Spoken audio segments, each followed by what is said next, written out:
Good evening, everyone, and welcome to Skill Demonstration Session 2. I am Dr. Shantanu Das, and I'll be talking about evaluation of ptosis. So, the aim of this presentation is to demonstrate how to evaluate a case of ptosis. So, what is ptosis? Ptosis is drooping or inferior displacement of the upper eyelid is called ptosis.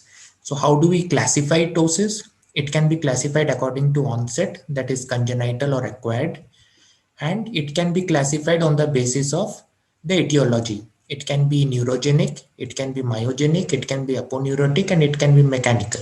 Neurogenic like third nerve palsy, myogenic like myopathies, myasthenia, aponeurotic ptosis can be because of senile aponeurotic ptosis or LPS dehiscence or because of trauma, and mechanical ptosis is when a lesion causes drooping of the upper lid.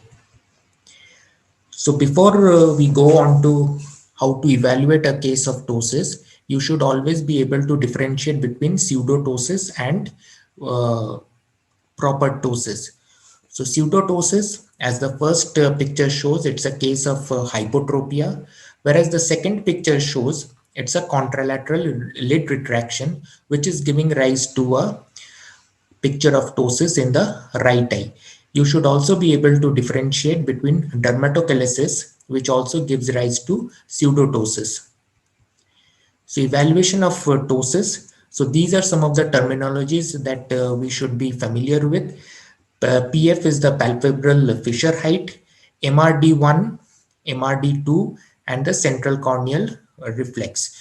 So palpebral fissure as well as the MRD1 are very important because the MRD1 is used for classification of ptosis into mild, moderate, and severe. So MRD1 is the distance between the central corneal reflex and the middle of the upper eyelid, whereas MRD2 is the distance between the central corneal reflex and the middle of the lower eyelid. So mild ptosis and moderate ptosis and severe ptosis. So mild ptosis when it is 2 to 3 mm, moderate ptosis is again when it is 3 mm, and severe ptosis is 4 mm or more.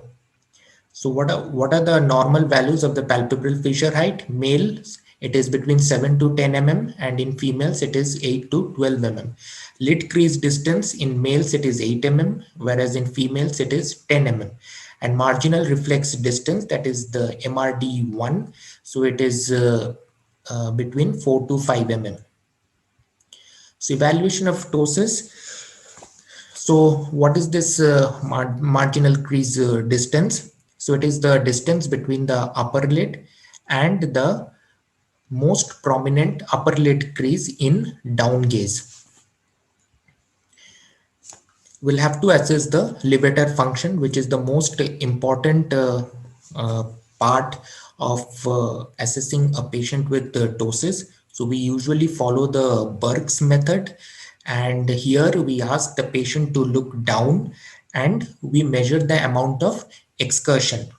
And we will have to keep in mind that when we are measuring the excursion, we should negate the action of the frontalis muscle. So it can be classified as levator action, can be classified as excellent when it is 13 mm or more, good when it is 8 to 12 mm, fair when it is 5 to 7 mm, and poor when it is 4 mm or less.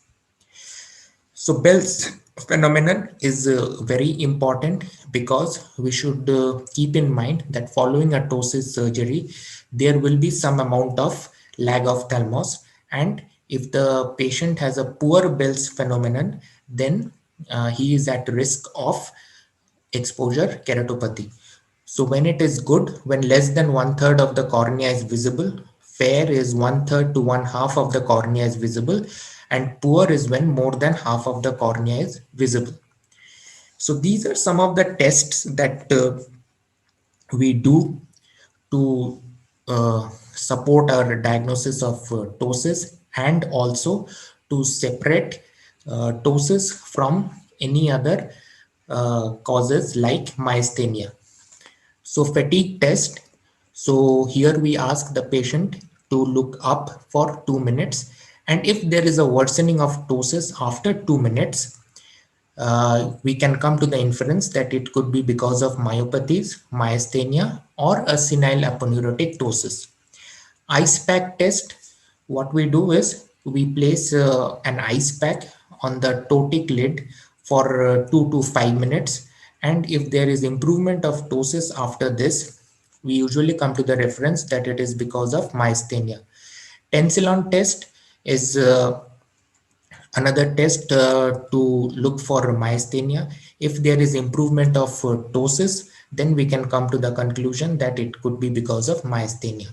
And Schirmer's test. Schirmer's test is very important to rule out dry eye disease. As I have told earlier also, that post-ptosis surgery, there will be some amount of lag of thalamus, and if the lag of thalamus gives rise to corneal exposure, and if the person has dry eye also, so he is more at risk of exposure keratopathy, and uh, he is more at risk of facing the complications of dry eye. So what is Marcus Gunn jaw winking? So this is the amount of jaw winking is the excursion of the upper eyelid movement along with synkinetic mouth movement. So it is measured with a millimeter scale. So it is called as mild when it is less than 2 millimeters. It is moderate when it is 2 to 5 mm, and it is severe when it is greater than 6 mm. So now we will look at a video demonstrating all the things that I have discussed so far.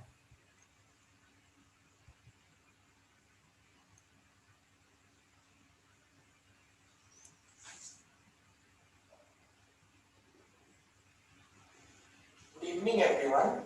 So today we will be learning about how to evaluate a patient with ptosis. So whenever you evaluate a patient with ptosis, ask the patient first to remove the mask. Please remove the mask. Another important point is the examining doctor should be should be sitting at the same level as that of the patient, and the patient should be sitting upright as well as the examining doctor. So now we'll start the measurements. First, we will start from the palpebral fissure height. So before we start, we'll ask the patient to look at a far object. We'll give her a fixation point. So she will look at that object while we record the palpebral fissure height.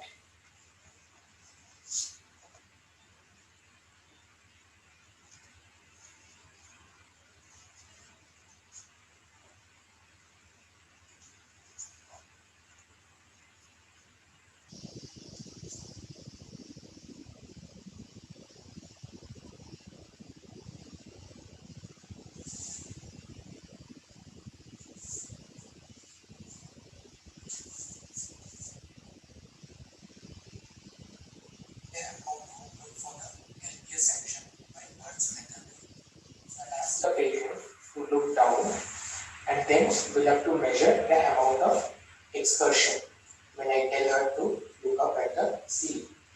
So please look down. I'll fix the eyebrow at the level of the superior orbital rim.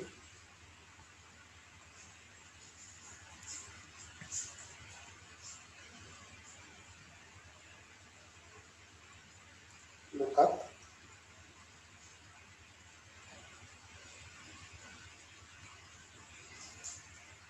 Look down.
Thank you for attending. And I hope that this presentation was useful for you.